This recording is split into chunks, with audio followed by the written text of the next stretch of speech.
Pourriez-vous nous en dire plus sur la conférence des parties?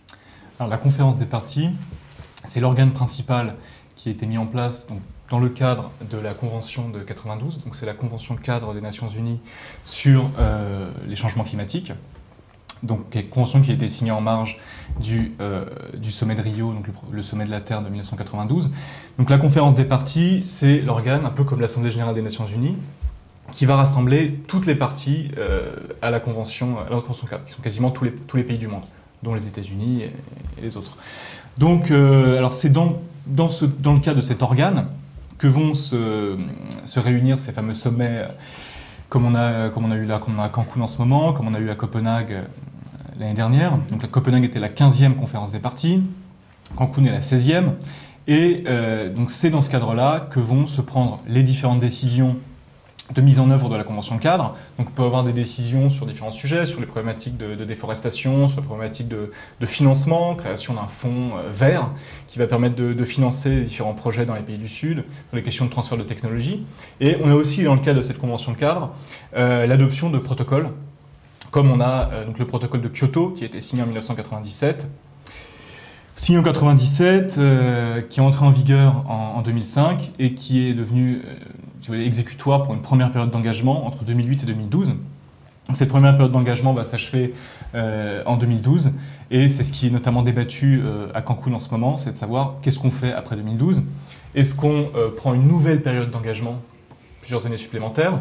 C'est ce à quoi le Japon, dès l'ouverture de la conférence du sommet de Cancun, il avait déjà annoncé avant dans les précédents sommets préparatoires, notamment à Tianjin en mois d'octobre en Chine, qu'il allait refuser de prolonger l'engagement de Kyoto, parce que tout simplement, du fait de la dérive de ces émissions, ils ne souhaitaient pas continuer à violer le droit international, ou est-ce qu'on va adopter un nouveau protocole, signer un nouveau traité contraignant, qui cette fois sera plus large que Kyoto, avec des engagements plus ambitieux, moins ambitieux ou aussi ambitieux, mais en tout cas qui ne va pas se contenter de lier juridiquement simplement les pays industrialisés, les pays de l'annexe 1, vous avez une annexe 1 qui est attachée au protocole, avec simplement globalement les pays européens, Australie, Nouvelle-Zélande, Japon, États-Unis, Canada, enfin États-Unis, finalement ça n'a pas été ratifié, vous savez, parce que selon George Bush, le mode de vie des Américains n'était pas négociable, n'est pas négociable, toujours pas négociable.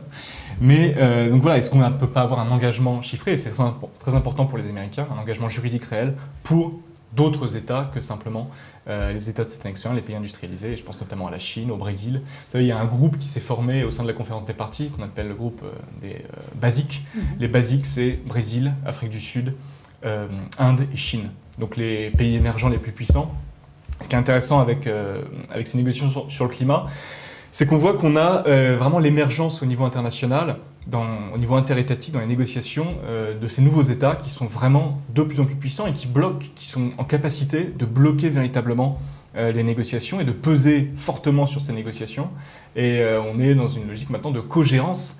Dire la multipolarisation du monde, elle est déjà complètement à l'œuvre. Et là, on en voit une manifestation évidente dans le cadre des négociations sur le climat, c'est-à-dire qu'on n'a pas le pôle occidental, États-Unis, et puis son allié européen, qui en matière de climat n'est pas vraiment son allié, mais on a vraiment d'autres centres. Et c'est basique.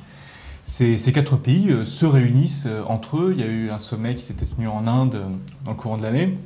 Ils se réunissent entre eux pour discuter entre eux de la défense de leurs propres intérêts, qui ne sont pas toujours convergents, mais qui globalement le sont. Voilà, quelle position adopter pour eux, pour défendre leurs intérêts dans les sommets internationaux. Pensez-vous qu'il soit utile de créer une Cour internationale de l'environnement, comme c'est le cas pour la Cour pénale internationale? Je pense que c'est... Moi j'y suis favorable.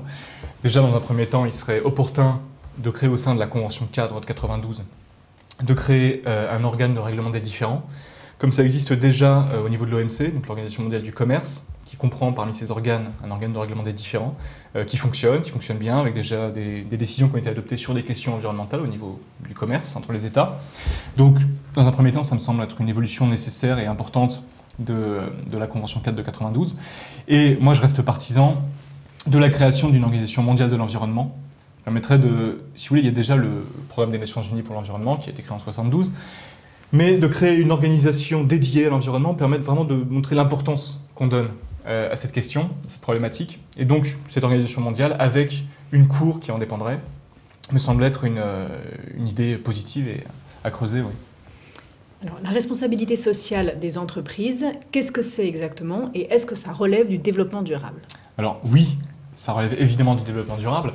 C'est-à-dire que le développement durable, c'est pas simplement pour les États ou pour chaque citoyen, c'est donc la dialectique, si vous voulez, la confrontation de différents piliers, les principes et intérêts que sont l'environnement, le social et l'économique. Donc le progrès social, le progrès économique, la satisfaction des besoins de nos sociétés consuméristes et du développement des pays du Sud, et donc de la protection de l'environnement. Et la responsabilité sociale ou sociétale des entreprises, puisqu'en anglais c'est social, et social c'est assez ambigu comme terme, c'est pas social au sens droit des travailleurs, etc., comme ça l'est en France.